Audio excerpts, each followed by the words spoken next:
Nous écoutons la catéchèse du pape François à Rome le 30 mars 2022, précédée de la lecture d'un passage de l'évangile de Luc au chapitre 2, versets 25 à 30. De l'Évangile selon saint Luc. Il y avait à Jérusalem un homme appelé Siméon. C'était un homme juste et religieux qui attendait la consolation d'Israël, et l'Esprit Saint était sur lui. Il avait reçu de l'Esprit Saint l'annonce qu'il ne verrait pas la mort avant d'avoir vu le Christ, le Messie du Seigneur. Sous l'action de l'Esprit, Siméon vint au temple. Au moment où les parents présentaient l'enfant Jésus pour se conformer au rite de la loi, Siméon reçut l'enfant dans ses bras et il bénit Dieu en disant : « Maintenant, ô Maître souverain, tu peux laisser ton serviteur s'en aller en paix, selon ta parole, car mes yeux ont vu le salut. » Parole du Seigneur.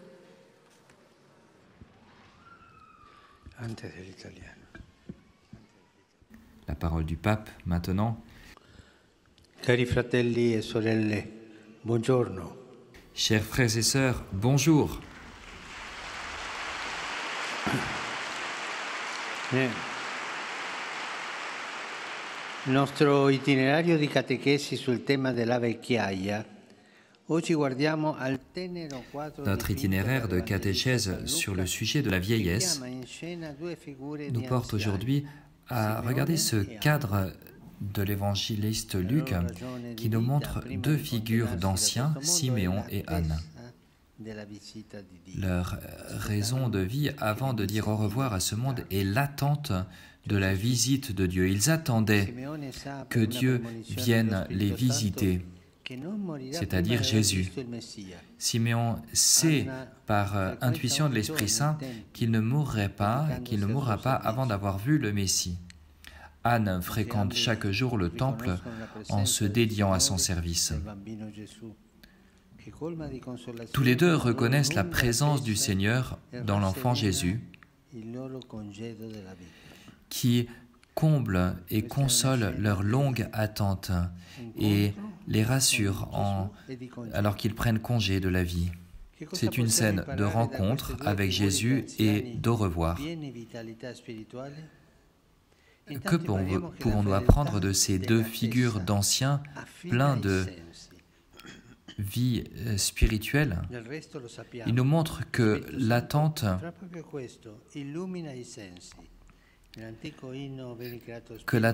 affine les sens, éclaire les sens. C'est ce que fait l'Esprit Saint. L'hymne ancien Veni Sancte Spiritus, par lequel nous invoquons encore l'Esprit Saint, nous dit Accende lumen sensibus, c'est-à-dire éclaire de la lumière nos sens. L'Esprit Saint est capable de faire cela. Il affine les sens de l'âme malgré l'ancienneté du corps.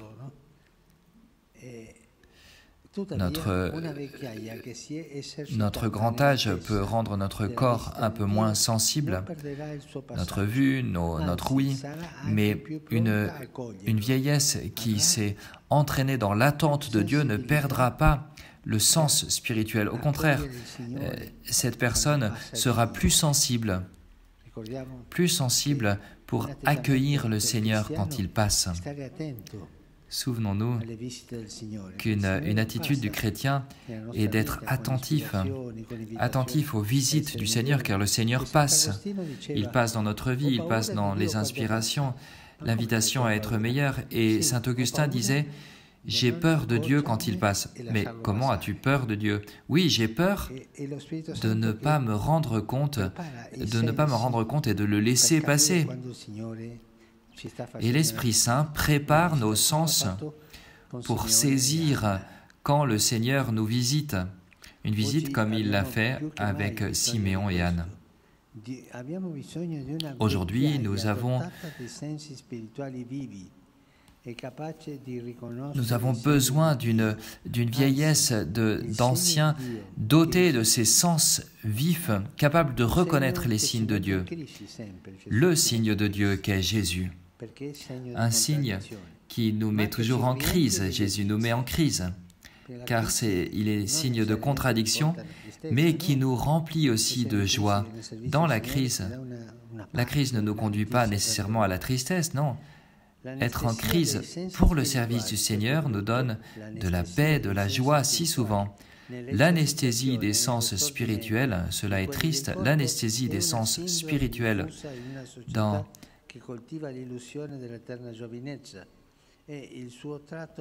alors que les sens corporels sont vifs, est le syndrome d'une société qui idolâtre la jeunesse,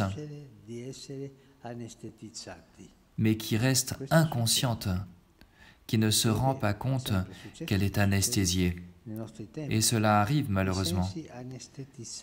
Cela est arrivé et cela arrive encore aujourd'hui.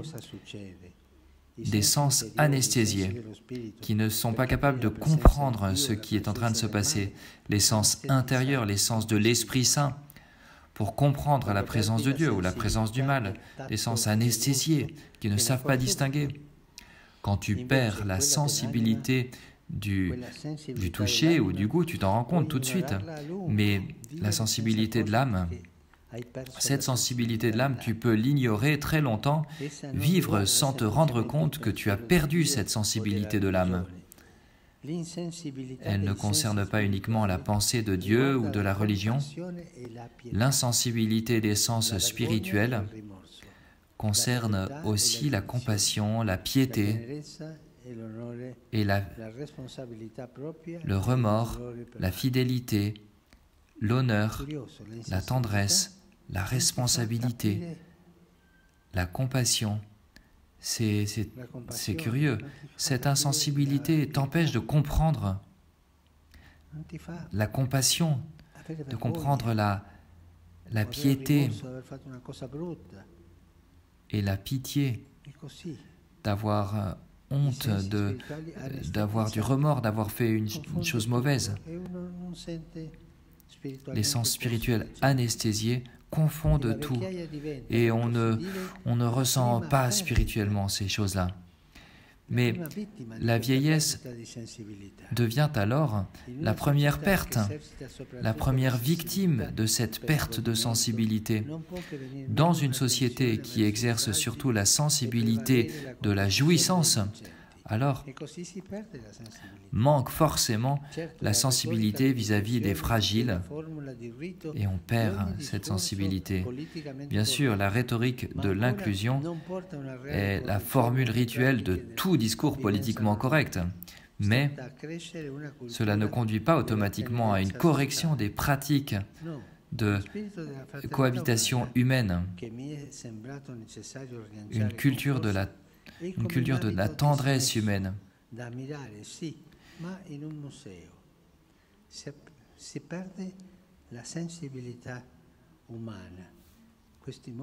On admire la sensibilité, mais comme quand on va la voir dans un musée, cette sensibilité qui nous rend humains. C'est vrai, dans la vie réelle, nous pouvons observer avec reconnaissance de nombreux jeunes qui sont capables d'honorer cette fraternité. Mais c'est là justement qu'est le problème. Il y a un écart coupable entre le témoignage de nombreux et, d'autre part, le conformisme qui est imposé à la jeunesse de se raconter d'une autre manière. Que pouvons-nous faire pour combler cet écart?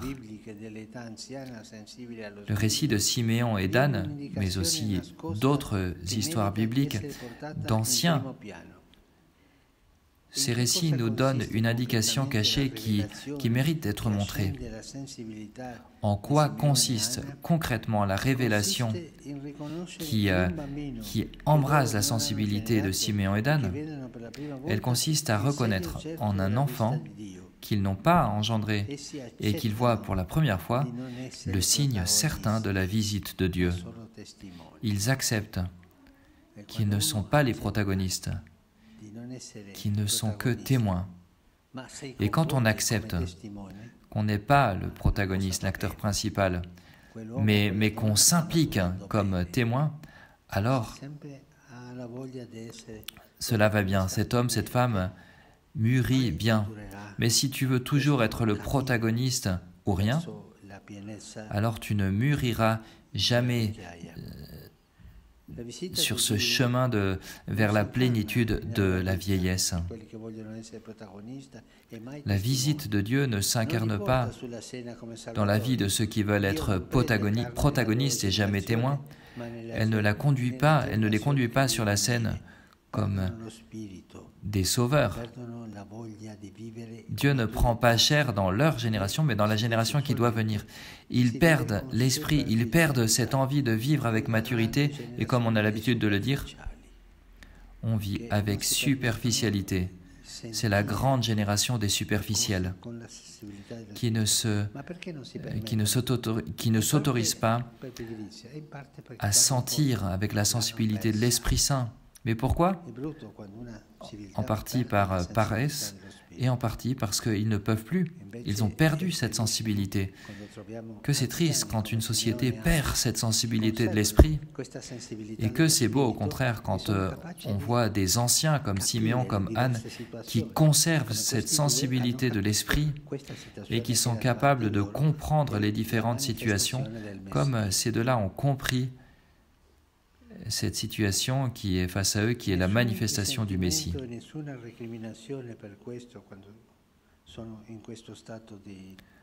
Aucun ressentiment, aucune récrimination.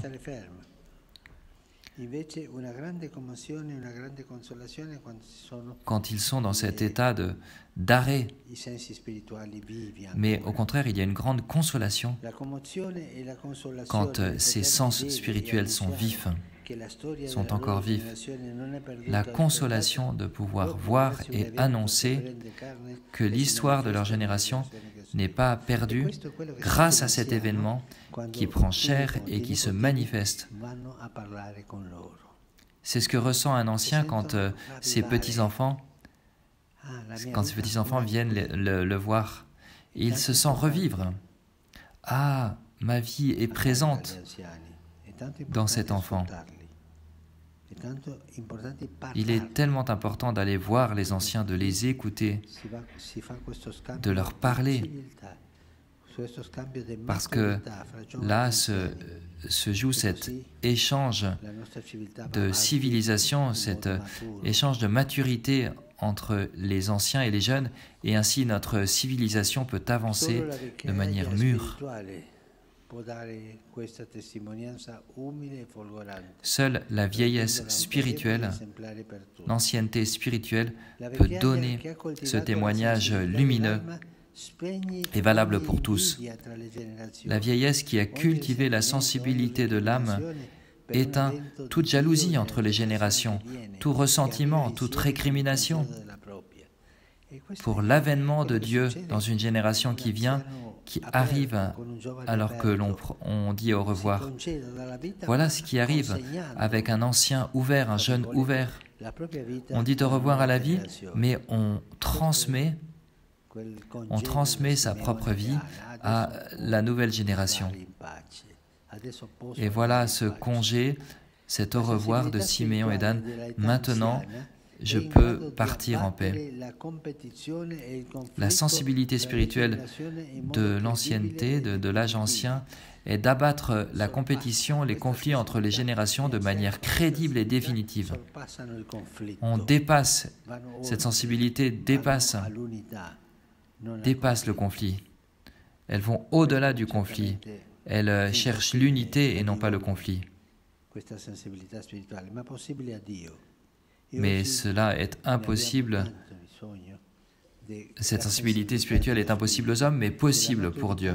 Et aujourd'hui, nous avons tellement besoin de cette sensibilité de l'esprit, de la maturité de l'esprit.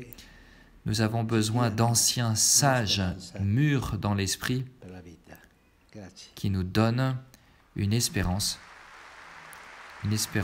dans la vie. Merci.